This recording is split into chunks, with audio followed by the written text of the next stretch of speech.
bom, pessoal? Meu nome é Fred Cafarena, eu sou chefe de cozinha, tenho um restaurante em São Paulo, de comidas do Oriente Médio, e estou mais um ano participando do Festival das Tulhas. Todos os anos eu estou religiosamente aí no Maranhão, falando um pouquinho sobre gastronomia, falando um pouquinho sobre ingrediente, valorizando os produtos locais, falando de produto em ditos inferiores, mostrando que dá para fazer muita coisa utilizando ingredientes que a gente normalmente descarta, tá?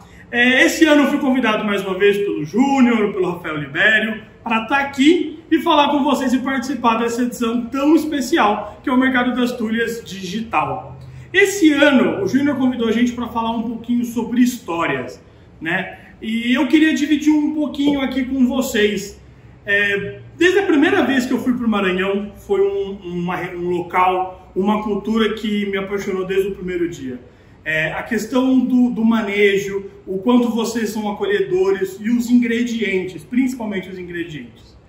Da forma como vocês vendem e do orgulho que, de certa forma, vocês têm sobre essas coisas. Os ingredientes que eu fui apresentado, como jabiraca, o consumo dos bodes, a questão da vinagreira, esse amor tão grande que vocês têm por esse ingrediente. Inclusive, eu tenho um dos pratos do meu restaurante, é exatamente o cálice da vinagreira recheada, que foi o tema da minha aula no ano passado. Esse ano eu quis falar um pouquinho sobre esfirra. A esfirra ela tem uma história, ela tem uma relação com a cultura brasileira muito mais forte do que normalmente as pessoas imaginam.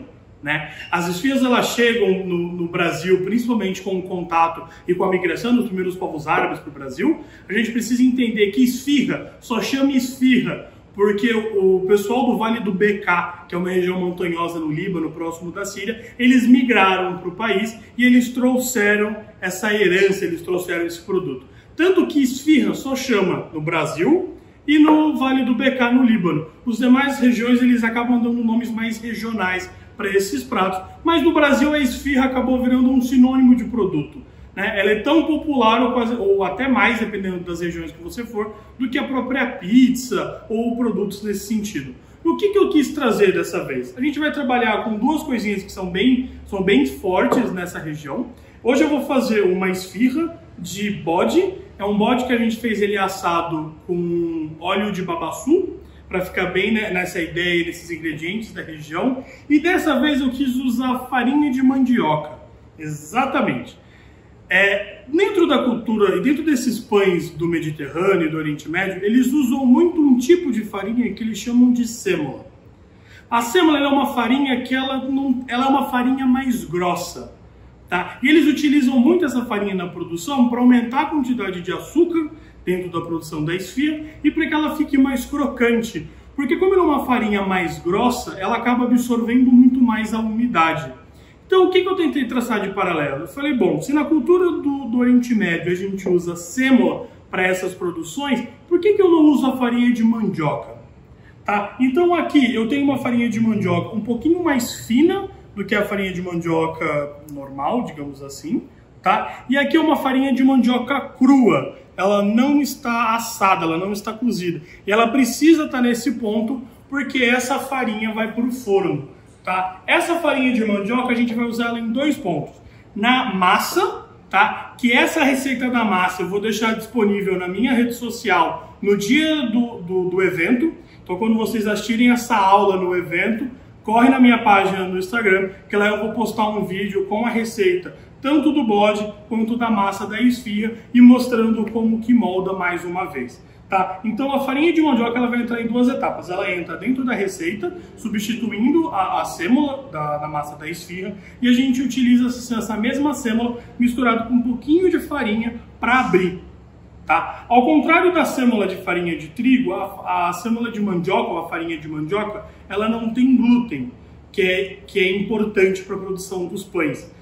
Então aqui ela vai ajudar na absorção da umidade, então ela vai resultar numa esfirra mais crocante, e ela vai dar assim, muito uma paleta de sabor. Ela vai dar uma profundidade de sabor a mais do que só a sêmola não daria para o nosso prato.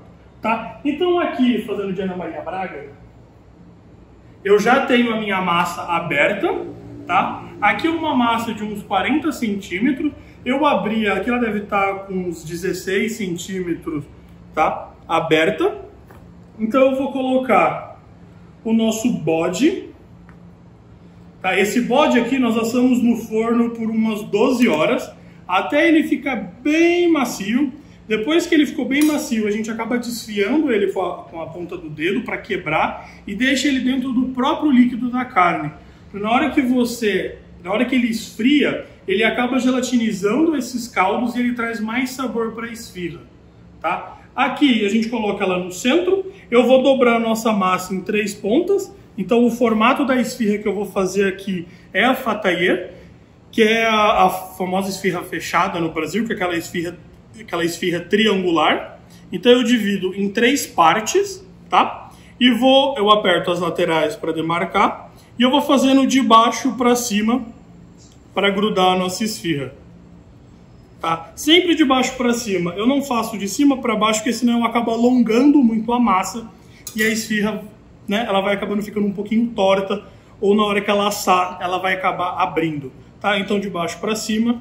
Aqui tá a nossa esfirrinha fechada e ela vai para o forno, tá? Aqui o importante é vocês assarem a esfirra numa temperatura alta, pelo menos 210, 220 graus, ou se vocês forem usar num forno a lenha, a temperatura para fazer pizza, tá? Que é a temperatura mais alta, mas aí vocês vão cuidando para que não tenha nenhum tipo de problema. Aqui tem um pulo do gato, que é aqui no centro eu preciso deixar ela um pouquinho aberta.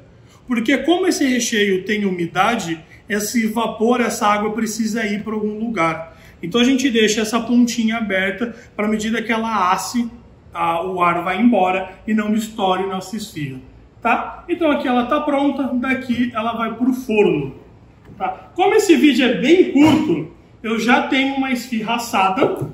Me senti Ana Maria Braga. Eu já tenho uma esfirra assada, onde vocês podem ver que ela foi feita com a farinha de mandioca. Então eu tenho uma caramelização, eu tenho um dourado a mais, eu não passei nenhum tipo de gordura ou ovo em cima. E ela está uma massa super crocante, né? Recheado como bode. Ok? Gente, é isso. Espero poder ter contribuído mais uma vez esse ano com o Festival das Tulhas. E ano que vem eu espero poder estar com vocês para dividir e trocar mais conhecimento, mais cultura e principalmente mais histórias. Obrigado!